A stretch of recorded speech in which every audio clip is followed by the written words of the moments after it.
Hello दोस्तों, जय हिंद। मैं कमलेश कुमार आप सभी का बहुत बहुत स्वागत करता हूं अपने यूट्यूब चैनल पे। आशा करता हूं कि आप सबों की पढ़ाई बहुत ही अच्छे से हो रही होगी। तो बीपीएससी पीटी एग्ज़ाम 30 सितंबर को होने वाली है, तो उसको देखते हुए जो है आप सभी के लिए जो अभी प्रैक्टिस सेट चल रहा है एडुटेरिया का, बहुत ही महत्वपूर्ण है। वस्तुनिष्ठ बहुकल्पीय प्रश्नों का संग्रह है, तो इसे देखना ना भूलें। ये नवीनतम संस्करण है, तो ज़रूर देखिए। ऑल स्टेट पीसीएस के लिए, दरोगा, बिहार एसएससी और जितने भी एग्ज़ाम होने वाले हैं, यूपी का हो या राजस्थान या एमपीएससी या जेपीएससी, सभी के लिए बहुत ही महत्वपूर्ण है। तो चलिए आज हम लोग जो प्रैक्टिस सेट 15 आप लोग के लिए लेकर आए हैं। तो आज का पहला क्वेश्चन है, किसी राज्य का राज्यपाल किसके प्रति उत्तरदायी होता है। बहुत ही अच्छा क्वेश्चन है। तो किसी राज्य का राज्यपाल जो है किसके प्रति उत्तरदायी होता है, तो इसका आंसर हो जाएगा ऑप्शन ए, राष्ट्रपति। ठीक है, राष्ट्रपति। तो राज्यपाल जो है, इसके बारे में संविधान के जो है अनुच्छेद 153 में उल्लेख किया गया है कि प्रत्येक राज्य के लिए एक राज्यपाल होगा। ठीक है, प्रत्येक राज्य के लिए एक राज्यपाल होगा। और संविधान के भाग 6 में राज्य के शासन के लिए प्रावधान किया गया है, ये भी आपको पता है। और राज्य की कार्यपालिका का जो प्रमुख होता है वो राज्यपाल होता है। नेक्स्ट आगे बढ़ते हम लोग। दूसरा क्वेश्चन है, निम्नलिखित में से किस संविधान संशोधन अधिनियम द्वारा शहरी स्थानीय शासन को संवैधानिक दर्जा प्रदान किया गया। तो इसका आंसर जो हो जाएगा, 2 का आंसर ऑप्शन बी हो जाएगा, 74वां संविधान संशोधन अधिनियम। ठीक है, ये कब हुआ था आप लोग को पता होना चाहिए। 73वां संविधान संशोधन कब हुआ था ये आप लोग बताएंगे, और 74वां मैं बता दे रहा हूँ। तो 74वां संविधान संशोधन 1993, कहीं कहीं 94 भी लिखा रहेगा, तो 93 में ही हुआ था। और 73वां भी उसी के करीब में 93 में ही हुआ था। दोनों जो है 93-94 के करीब में है। ठीक है, तो आप लोग को याद होना चाहिए। 73वां संविधान संशोधन जो है वो पंचायती राज से संबंधित है, आप लोग को याद ही होगा। और 74वां संविधान संशोधन जो है वो नगर पालिका से, जो इस क्वेश्चन में बताया गया है। नेक्स्ट आगे बढ़ते हैं हम लोग। निम्न में से कौन मुद्रास्फीति के कारण लाभ की स्थिति में होते हैं। तो तीसरा का आंसर ऑप्शन सी हो जाएगा, 1 और 2। ठीक है, 1 और 2 मतलब ऋणी और व्यापारी वर्ग। ऋणी और व्यापारी वर्ग जो है मुद्रास्फीति के कारण जो है लाभ की स्थिति में होते हैं। चौथा क्वेश्चन है, मनुष्य में ब्लू बेबी सिंड्रोम किसकी अधिकता के कारण होती है। तो 4 का आंसर ऑप्शन डी हो जाएगा, नाइट्रेट। ठीक है, नाइट्रेट के अधिकता के कारण हो जाता है। पीयूष ग्रंथि का नियंत्रक जो है वो कौन सी ग्रंथि है। तो इसका आंसर हो जाएगा हाइपोथैलेमस ग्रंथि। ठीक है, हाइपोथैलेमस ग्रंथि। अगला क्वेश्चन है, इंडियन लीग किनके द्वारा स्थापित की गई थी। बहुत ही अच्छा क्वेश्चन है। तो इसका आंसर ऑप्शन सी हो जाएगा, शिशिर कुमार घोष। ठीक है, इंडियन लीग के संस्थापक शिशिर कुमार घोष थे। भारत में दास प्रथा पर प्रतिबंध लगाने की अनुशंसा कब की गई थी। तो दास प्रथा जो है 1843 ईस्वी में लॉर्ड एलनबरो के शासनकाल में किया गया था। ये याद रखेंगे, 1843 लॉर्ड एलनबरो। ऑप्शन बी बिल्कुल सही है।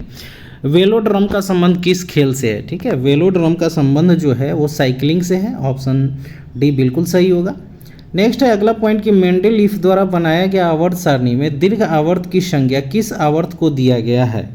तो इसका आंसर जो हो जाएगा ऑप्शन सी हो जाएगा। तो देखते हैं ऑप्शन सी में क्या है, केवल 1, 3 और 4 को। ठीक है, केवल 1, 3 और 4 को, मतलब चौथे, पांचवें और छठे आवर्त को जो है दीर्घ आवर्त की संज्ञा दी गई है। आगे बढ़ते हैं। अगला पॉइंट है आपका, निम्नलिखित में से सही सुमेलित नहीं है, उसको देखना है कौन सा सुमेलित इसमें नहीं है। तो 10 का आंसर ऑप्शन डी है। अनुच्छेद 51 कार्यपालिका से न्यायपालिका का पृथक्करण जो है ये जो है सुमेलित नहीं है। ठीक है, ये गलत है। बाद बाकी जो ए बी सी ऑप्शन है, अनुच्छेद 40 में ग्राम पंचायतों का गठन बिल्कुल सही है। अनुच्छेद 44 समान नागरिक संहिता ये भी सही है। और अनुच्छेद 42 काम की न्याय संगत और मानवोचित दशाओं तथा प्रसूति सहायता का उपबंध जो है वो अनुच्छेद 42 में। तो ये तीनों ए बी सी ऑप्शन बिल्कुल सही है, लेकिन ऑप्शन डी सुमेलित नहीं है। ठीक है, नेक्स्ट आगे बढ़ते हैं। पसीने की ग्रंथियों का मुख्य कार्य क्या है। तो 11 का आंसर ऑप्शन डी हो जाएगा, शरीर के तापमान पर नियंत्रण। ठीक है, शरीर के तापमान पर नियंत्रण। अगला पॉइंट है, मनुष्य के शरीर में सबसे बड़ी कोशिका कौन होती है। तो 12 का आंसर ऑप्शन बी हो जाएगा, तंत्रिका कोशिका। ठीक है, तंत्रिका कोशिका जो है सबसे बड़ी कोशिका है। सिंधु घाटी सभ्यता भारत की सर्वाधिक प्राचीन सभ्यता है। निम्नलिखित में से कौन सा स्थल सिंधु घाटी सभ्यता का भारत में सबसे बड़ा स्थल है। तो 13 का आंसर ऑप्शन सी हो जाएगा, राखी गढ़ी। राखी गढ़ी कहाँ है, तो हरियाणा में है। ठीक है, आगे बढ़ते हैं हम लोग। 1857 की क्रांति मुख्यतः किस कारण से असफल रही। तो 1857 की क्रांति जो है मुख्यतः, इसका आंसर जो हो जाएगा, नेतृत्व का अभाव भी था, किसी समान योजना और केंद्रीय संगठन की कमी भी थी, और इस उसके प्रभाव का सीमित क्षेत्र का होना, उपयुक्त सभी, तो उपयुक्त सभी हो जाएगा, ठीक है। क्योंकि 1857 की क्रांति के एक कारण नहीं थे, बहुत से ऐसे कारण थे जिसके कारण वो असफल रही थी। तो ये तीनों आंसर सही होंगे। किस गवर्नर जनरल के काल में सिंध का विलय ब्रिटिश साम्राज्य में किया गया था? बहुत ही अच्छा क्वेश्चन है। तो इसका आंसर ऑप्शन सी हो जाएगा, लॉर्ड एलनबरो, ठीक है। लॉर्ड एलनबरो के समय सिंध का विलय जो है ब्रिटिश साम्राज्य में किया गया था, और एलनबरो के समय में ही दास प्रथा का अंत 1843 में हुआ था। आगे बढ़ते हैं। इनसाइडर ट्रेडिंग का संबंध किससे है? इनसाइडर ट्रेडिंग का संबंध किससे है? तो इसका आंसर ऑप्शन डी हो जाएगा, शेयर बाजार से, ठीक है, शेयर बाजार से। एलके झा समिति का संबंध निम्न में से किससे है? तो ये अप्रत्यक्ष कर से है, ठीक है, अप्रत्यक्ष कर से एलके झा समिति का संबंध है। डॉक्टर राजेंद्र प्रसाद संविधान सभा के निम्न में से किस समिति के अध्यक्ष थे? ये आप सबको बहुत ही याद होगा। तो 18 का आंसर डी हो जाएगा, संचालन समिति, प्रक्रिया नियमन समिति और वित्त एवं कर्मचारी समिति। ये सभी से सम्मिलित मतलब सभी के अध्यक्ष थे, ठीक है, उपयुक्त सभी आंसर होगा। आगे बढ़ते हैं हम लोग। जरा दृष्टि दोष के निवारण के लिए किस लेंस का प्रयोग किया जाता है? तो जरा दृष्टि दोष के लिए जो है ऑप्शन सी, बायफोकल लेंस, ठीक है, बायफोकल लेंस का प्रयोग करते हैं जरा दृष्टि दोष के लिए। आगे बढ़ते हैं। कर्क रेखा निम्न में से किस देश से होकर नहीं गुजरती है? तो इसका आंसर जो हो जाएगा ब्राजील, ठीक है, ब्राजील से होकर कर्क रेखा नहीं गुजरती है। अगला पॉइंट है 21 नंबर। भारतीय संविधान की 6ठी अनुसूची में जनजातीय क्षेत्रों के प्रशासन के प्रावधान है। निम्नलिखित में से कौन सा राज्य इस अनुसूची के अंतर्गत नहीं आता है? तो 21 का आंसर बी हो जाएगा, मणिपुर, ठीक है, मणिपुर। 1857 की क्रांति से संबंधित कथनों को सुमेलित करके मिलान करें, ठीक है, किसने क्या कहा था ये बताना है, ठीक है। तो 22 का आंसर सी हो जाएगा। एक का हो जाएगा बी, मतलब डिजरायली ने 1857 की क्रांति को राष्ट्रीय विद्रोह की संज्ञा दी थी, ठीक है। अब दूसरा है टी.आर. होम्स, ठीक है। तो टी.आर. होम्स ने कहा था कि बर्बरता और सभ्यता का युद्ध है, और बी.डी. सावरकर जी ने कहा था प्रथम स्वतंत्रता संग्राम, और कर्नल रीज ने कहा था धर्मांधों का ईसाइयों के विरुद्ध युद्ध, ठीक है। तो ये जो कथन है बहुत ही इंपॉर्टेंट है, एग्जाम के व्यू से आप लोग जरूर याद रखेंगे। ऑप्शन सी बिल्कुल सही है। वर्ष 1946 के कैबिनेट मिशन 3 कैबिनेट मंत्रियों से गठित निम्नलिखित में से कौन इसका सदस्य नहीं था? तो 23 का आंसर ऑप्शन बी हो जाएगा, जॉन साइमन, ठीक है, जॉन साइमन। निम्नलिखित में से कौन सी जलधारा प्रशांत महासागर की ठंडी जलधारा है? तो प्रशांत महासागर की ठंडी जलधारा इसमें कौन है ये चुनना है। तो 24 का आंसर ए हो जाएगा, हमबोल्ट, ठीक है, हमबोल्ट। अगला पॉइंट है निम्नलिखित में से कौन सिकंदर का समकालीन था? तो सिकंदर का समकालीन जो था वो था घनानंद, ठीक है। गया अधिवेशन 1922 में किस परिवर्तनवादी नेताओं ने त्यागपत्र दे दिया था? तो त्यागपत्र देने वाले 1922 में जो नेता थे वो हो जाएंगे चित्तरंजन दास एवं मोतीलाल नेहरू। 2 एवं 3 बिल्कुल सही हो जाएगा, ठीक है, 2, 3 ऑप्शन बी। यदि कोई संसद सदस्य सदन की अनुमति के बिना सदन के किसी भी बैठकों से कितने दिनों तक अनुपस्थित रहता है तो सदन उसका पद रिक्त घोषित कर देता है? तो इसका आंसर ऑप्शन ए हो जाएगा 60 दिन से अधिक, ठीक है, 60 दिन या 60 दिन से अधिक। नेक्स्ट है अगला पॉइंट। निम्नलिखित में से कौन सा प्रतिनिधित्व का सिद्धांत अथवा प्रतिरूप नहीं है? ठीक है, तो 28 का आंसर ऑप्शन डी हो जाएगा, सर्वसम्मति, ठीक है, सर्वसम्मति। विश्व बाजार में यदि किसी देश की मुद्रा की आपूर्ति की अपेक्षा मांग अधिक होती है तो उस मुद्रा को क्या कहा जाता है? तो 29 का आंसर सी हो जाएगा, दुर्लभ मुद्रा कहा जाता है, ठीक है, दुर्लभ मुद्रा। प्लास्टर ऑफ पेरिस का रासायनिक रूप से क्या होता है? प्लास्टर ऑफ पेरिस रासायनिक रूप से जो होता है CaSO4 हाफ H2O होता है, ठीक है। आगे बढ़ते हैं हम लोग। मानव शरीर में पीत रस का निर्माण कहाँ होता है? तो ये आप सबको पता होगा, यकृत, यकृत में होता है। और यकृत जो है मानव शरीर की सबसे बड़ी ग्रंथि है, जिसे इंग्लिश में लीवर बोलते हैं। और इसका जो वेट होता है आप लोग बताएंगे कि यकृत का जो वेट होता है वो कितना होता है। तो ऐसे अगर नहीं याद है तो चलिए मैं बता देता हूँ, 1.5 से 2 kg के करीब में होता है, ठीक है। निम्नांकित में से कौन सा असत्य फल का उदाहरण है? ठीक है, तो 32 का आंसर सी हो जाएगा, 1 एवं 3, मतलब सेब और नाशपाती जो है वो असत्य फल का उदाहरण है। निम्नलिखित में से कौन सा पादप हार्मोन है? तो 33 का आंसर ऑप्शन डी हो जाएगा, उपयुक्त सभी। उपयुक्त सभी मतलब एबिसिक अम्ल, ऑक्सिन्स, जिब्रेलिन्स और साइटोकाइनिन, ये सभी क्या है? तो एक पादप हार्मोन है, ठीक है। अगला पॉइंट है, निम्नलिखित में से किस सब्जियों का जड़ नहीं खाया जाता है? जड़ नहीं खाया जाता है, तो ये जो हो जाएगा 34 का आंसर ए, आलू। आलू का जड़ नहीं खाते हम लोग, तना खाते हैं, ठीक है।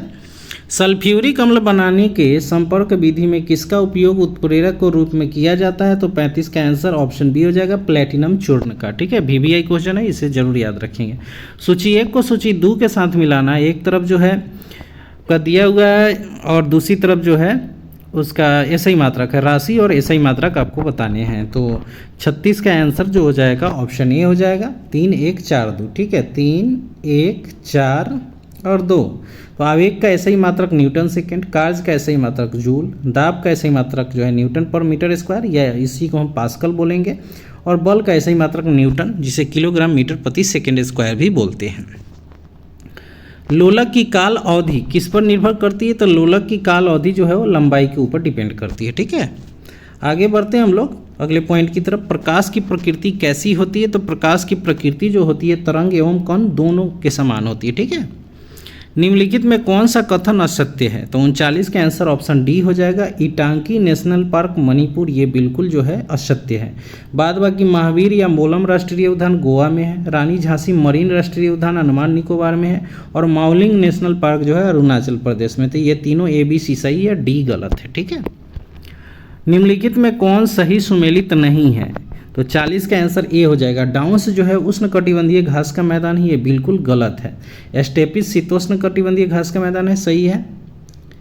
और सेलवास जो है उष्णकटिबंधीय वन का घास का मैदान, ये भी सही है। और टैगा जो है शीतोष्ण कटिबंधीय घास का मैदान, ये भी सही है। तो B C D सही है, ए गलत है। निम्नलिखित में कौन सुमेलित नहीं है? तो इसका आंसर जो हो जाएगा ऑप्शन डी हो जाएगा, इडुक्की बांध जो है कावेरी नदी पर, ये बिल्कुल गलत है। बाद बाकी अलमाटी बांध कृष्णा नदी सही है, गांधी सागर बांध चंबल नदी, ये भी सही है, और सरदार सरोवर बांध जो है नर्मदा नदी पर, ये भी सही है।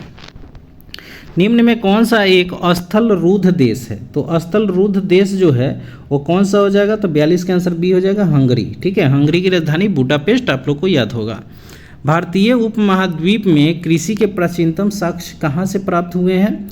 तो इसका आंसर ऑप्शन जो हो जाएगा 43 का बी हो जाएगा, लहुरा देव में। उपमहाद्वीप पूछा जा रहा है, तो भारतीय उपमहाद्वीप में लहुरा देव से जो है कृषि के प्राचीन साक्ष्य मिले हैं। ऐसे मेहरगढ़ भी आंसर इसका हो सकता है, मेहरगढ़ से भी चावल के साक्ष्य मिले हैं, ठीक है। लेकिन यहाँ सबसे पूछ रहा है कि उपमहाद्वीप में, इसलिए लुहरा देव होगा। सिंधु घाटी सभ्यता में मिट्टी से बने हल के प्रतिरूप किस जगह से मिले हैं? तो 44 का आंसर ऑप्शन बी हो जाएगा, बनवाली से, ठीक है, बनवाली से। ईसा की 6ठी शताब्दी प्रारंभ में भारत का सर्वाधिक शक्तिशाली नगर राज्य कौन था? तो 45 का आंसर डी हो जाएगा, मगध, ठीक है, मगध। जैन धर्म में महावीर के द्वारा ज्ञान प्राप्ति को क्या कहते हैं? तो जैन धर्म में महावीर के द्वारा ज्ञान प्राप्ति को जो है वो कैवल्य कहा जाता था, ठीक है, कैवल्य। आगे बढ़ते हैं हम लोग अगले पॉइंट की तरफ। लिंगराज मंदिर की नींव किसने डाली थी? तो लिंगराज मंदिर की नींव जो है वो अयाती केसरी ने डाला था, ठीक है, अयाती केसरी। कांग्रेस के किस अधिवेशन में पहली बार मौलिक अधिकारों से संबंधित प्रस्ताव पारित किए गए थे? तो इसका आंसर जो हो जाएगा ऑप्शन डी, कराची अधिवेशन 1931, ठीक है, जिसमें सरदार वल्लभ भाई पटेल के द्वारा अध्यक्षता किया गया था। और 1931 में जो है क्या हुआ था? दूसरा गोलमेज सम्मेलन हुआ था, जिसमें गांधी जी जो है भाग लिए थे। हॉट मनी शब्द का उपयोग किसने किया था? ठीक है, हॉट मनी शब्द का उपयोग सर्वप्रथम किसने किया था? तो इसका आंसर हो जाएगा विदेशी पोर्टफोलियो निवेश ने, ठीक है, विदेशी पोर्टफोलियो निवेश ने। निम्नलिखित में से कौन बिम्स्टेक का सदस्य नहीं है? ठीक है, तो बिम्स्टेक का सदस्य इसमें कौन नहीं है ये आपको बताना है। तो इसका आंसर ऑप्शन बी हो जाएगा, मालदीव। ठीक है, मालदीव जो है बिम्स्टेक का सदस्य नहीं है। तो इस तरह से ये जो है आज का प्रैक्टिस सेट नंबर 15 भी कंप्लीट होता है। तो ये आप लोगों को सेट कैसा लगता है ज़रूर बताइएगा। और इडुटेरिया का बहुत ही महत्वपूर्ण है, जो प्रवीण सर के द्वारा बनाया गया है। तो आप लोग जो है इसे ज़रूर पढ़ें और ज़्यादा से ज़्यादा जो है इसको जो है बार बार रिवीजन करें, क्योंकि अगर 5000 प्लस क्वेश्चन जो सिलेक्टेड क्वेश्चन है अगर आपको याद हो तो आप किसी भी एग्जाम में अच्छा करके आ सकते हैं। तो आशा करता हूँ कि आप लोगों को वीडियो अच्छा लग रहा होगा। अगर कुछ और विशेष बताना है चारों ऑप्शन को डील करते हुए, अगर आप लोग चाहते हैं कि वीडियो को थोड़ा लंबा बनाया जाए तो ज़रूर बताइएगा। और आपको अगर इसका PDF चाहिए तो आप मेरे टेलीग्राम से जुड़ सकते हैं, डिस्क्रिप्शन में इसका लिंक दिया रहेगा। तो धन्यवाद दोस्तों, फिर मिलते हैं अगले वीडियो में। तब तक अपनी पढ़ाई को जारी रखिए। जय हिंद।